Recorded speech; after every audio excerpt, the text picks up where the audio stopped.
아브라함의 믿음. 성경에서 우리에게 믿음을 길러야 할 필요성을 강조할 때 그 의미하는 바를 아는 것은 다른 어떤 지식을 얻는 것보다 훨씬 더 중요하다.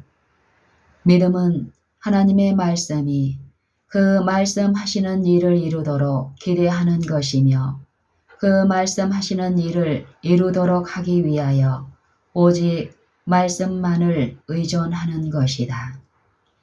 아브라함은 믿음을 가진 모든 사람들의 조상이다. 그러므로 아브라함에 대하여 기록한 것은 믿음, 곧 믿음이 무엇이며 믿음은 그 믿음을 가진 자에게 무엇을 행하는가를 가르치기 위해서이다.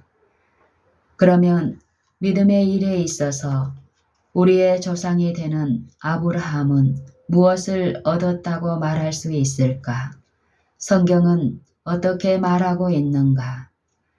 아브라함은 80살이 넘었고 그의 아내 사라도 늙었으나 아이가 없을 때에 하나님은 그를 이끌고 밖으로 나가 가라사대 하늘을 우러러 뭇 별을 셀 수 있나 보라. 또 그에게 이르시되 네 자손이 이와 같으리라 고 말씀하셨다. 창세기 15장 5절. 그러므로 아브라함이 여호와를 믿으니 여호와께서 이를 그의 의로 여기셨다. 창세기 15장 6절.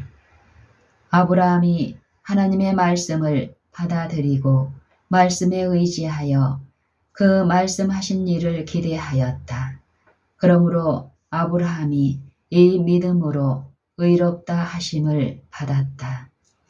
그러나 사라는 그의 기대를 하나님의 말씀에만 두지 않았다. 아이를 낳기 위하여 스스로 무엇인가를 해야 한다고 생각하여 아브라함에게 이렇게 말했다. 여호와께서 나의 생산을 허락지 아니하셨으니 원컨대 나의 여종과 동침하라. 혹 그로 말미암아 자녀를 얻을까 하노라. 창세기 16장 2절. 그 순간 아브라함은 오직 하나님의 말씀을 완전히 신뢰하는 믿음에서 벗어져 나갔다. 오직 하나님의 말씀만을 끝까지 바라고 의존하는 대신 사라의 말을 들었던 것이다. 그 결과로 아이가 태어나기는 했다. 그러나 모든 일이 사라에게 만족스럽지 못했기 때문에 자신이 만들어서 생긴 일을 거절하였다. 하나님께서도 이 일을 거절하시고 한 아이가 태어난 사실을 완전히 무시하여 버리셨다. 그런 후에 아브라함의 이름을 아브라함으로 바꾸시고 약속하신 후손을 통하여 그를 열국의 아비가 되도록 할 것이며 아브라함의 약속하신 후손과 언약을 세우는 일에 관하여 계속 말씀하셨다. 또 사레의 이름도 사라로 바꾸셨다. 왜냐하면 사레도 약속하신 후손을 통하여 열국의 어미가 될 것이기 때문이다. 아브라함은 하나님께서 이미 태어난 그 아이를 완전히 무시하는 것을 알고 이 문제에 주님의 관심을 끌려고 하면서 이스마엘이나 하나님 앞에서 살기를 원하나이다 라고 말했다. 그러나 하나님이 가라사대 아니라 네 아내 사라가 정녕 네게 아들을 낳으리니 너는 그 이름을 이삭이라 하라. 내가 그와 내 언약을 세우리니 그의 후손에게 영원한 언약이 되리라.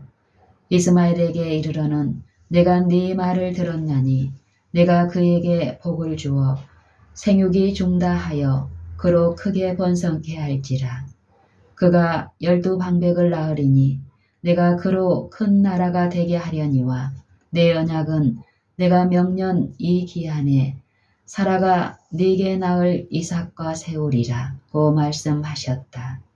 창세기 17장 15절로 21절. 이 모든 일을 통하여 아브라함과 사라는 약속을 이행하고 하나님의 말씀을 성취하는 데 있어서 오직 그 말씀만을 의존하는 것 외에는 다른 길이 없다는 것을 배웠다.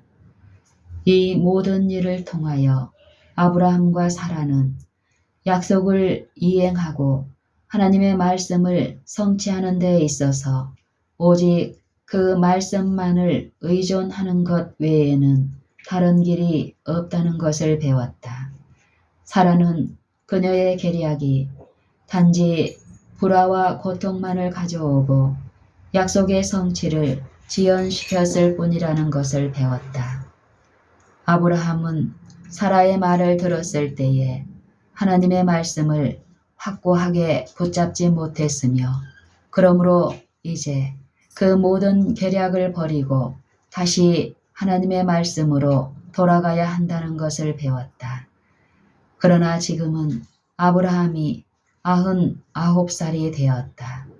어쨌든 이것은 말씀의 성취가 어느 때보다도 더 요원한 것 같이 보였고 더욱더 하나님의 말씀을 의존하고 보다 큰 믿음을 가지는 것이 필요하였다.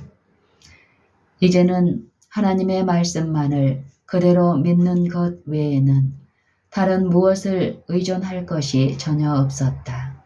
그들은 그 말씀하신 바를 이루시도록 완전히 그 말씀에 매달렸다.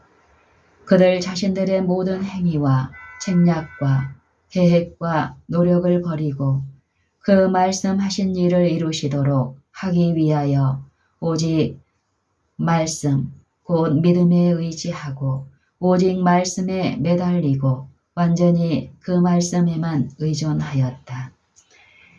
이제 오직 말씀만이 역사할 길이 환히 열렸으므로 그 말씀이 능력으로 역사하여 약속하신 자손이 태어났다. 믿음으로, 다시 말하면 인간은 무력하지만 말씀만을 전적으로 의지하여 믿음으로 사라 자신도 나이 늙어 단산하였으나 잉태하는 힘을 얻었으니 이는 약속하신 일을 미쁘신 줄 알미라. 히브리서 11장 11절. 이러므로 죽은 자와 방불한 한 사람으로 말미암아 하늘 허다한 별과 또 해변의 무수한 모래와 같이 많이 생육하였느니라. 히브리서 11장 12절. 이와 같이 하나님이 아브라함을 이끌고 밖으로 나가 가라사대 하늘을 우러러 뭇 별을 셀 수 있나 보라. 네 자손이 이와 같으리라. 고 그에게 하신 말씀이 성취가 되었다. 이것은 믿음을 가르친 성경의 교훈이다. 그리고 이것은 성경이 우리에게 믿음을 기르러야 할 필요성을 강조할 때에 의미하는 바이다. 왜냐하면 이것을 아브라함에게 곧 믿음으로 말미암는 하나님의 의로 여기셨기 때문이다. 그러나 저에게 의로 여기셨다 기록된 것은 아브라함만 위한 것이 아니요 의로 여기심을 받을 우리도 이함이니 곧 예수 우리 주를 죽은 자 가운데서 살리신 이를 믿는 자니라. 예수는 우리 범죄함을 위하여 내어줌이 되고 또한 우리를 의롭다 하심을 위하여 살아나셨느니라. 로마서 4장 23절로 25절. 그러므로 믿음으로 말미암은 자는 믿음이 있는 아브라함과 함께 복을 받느니라. 갈라디아서 3장 9절. 자신들의 모든 행위와 책략과 계획과 노력을 거부하고 인간적으로 완전히 무력한 가운데서 그 말씀하신 일을 이루도록 하나님의 말씀만을 의존하는 자들은 모두 믿음에 속한 자들이며 믿음 있는 아브라함과 함께 하나님의 의로 복을 받을 자들이다. 오 믿음을 행사하는 법을 아는 것, 이것이 복음의 과학이다. 그러므로 이 복음의 과학은 과학 중의 과학이다. 누가 이것을 깨닫고자 모든 힘을 기울이려고 하지 않겠는가.